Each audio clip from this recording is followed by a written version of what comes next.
Hey guys, I thought I'd do a little bloggy type video today of things that can go wrong with a perfectly planned journey. Now, yesterday I had to do a shift in London that I didn't make it to due to problems then, shall we say, with timing, the buses and everything else, and I will go through it as I go through the video. Firstly, I booked the ticket the night before. I booked the 3 o'clock National Express to get me to London for 10 to 6? No, 10 to 7. 1850, yes, 10 to 7.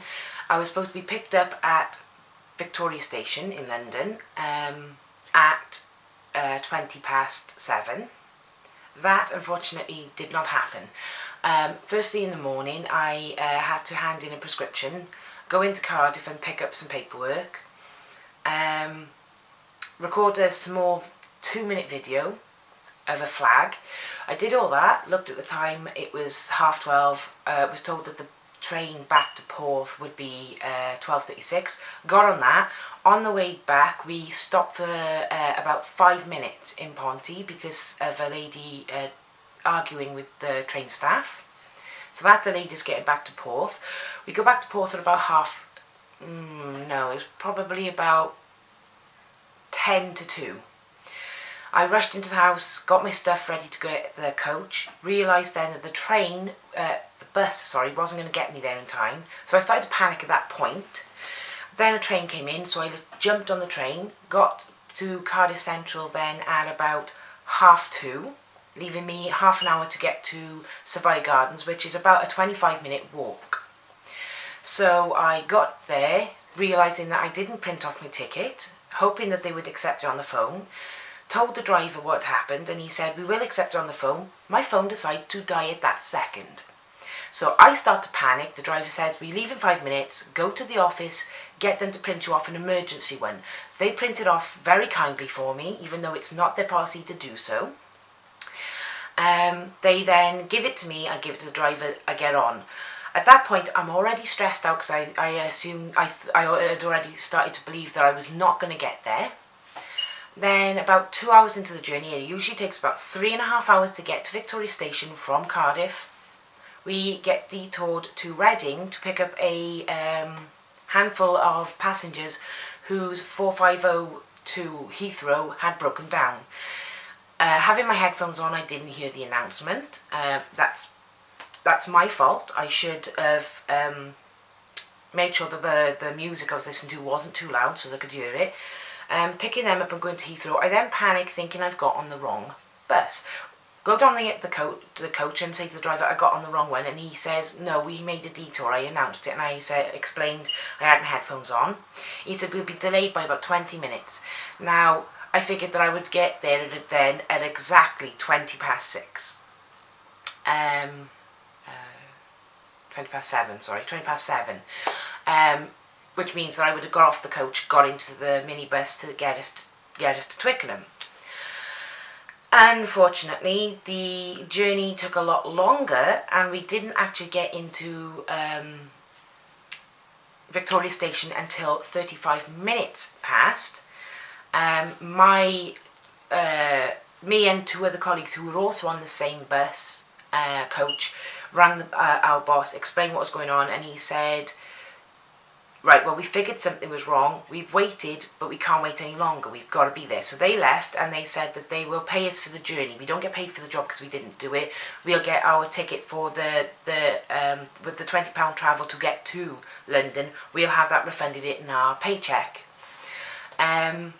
Unfortunately, I thought, well, my connecting coach, because I booked the ticket to get up to here, which is my boyfriend's place at the moment, that one was supposed to leave at 22. They were already boarded and starting to pull away when we got there, so I showed the security guard about the delay, and he put me on the very next one, which was about an hour later.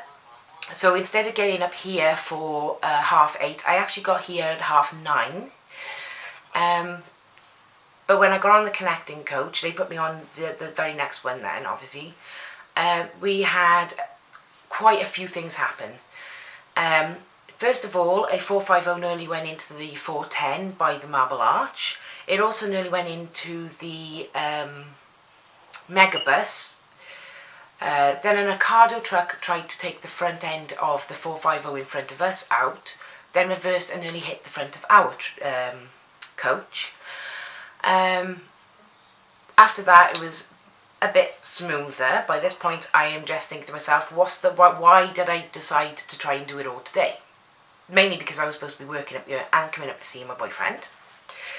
Then we got stuck on the bridge in London for about 45 minutes. No, it wasn't that long. It was 35 minutes maybe. Enough time for me to see 16 airplanes going into Heathrow. One of them close enough that I could read the tail fin, and it was a Boeing 878 Deluxe Heavy, which means heavy means how much weight they can have on takeoff from the runway.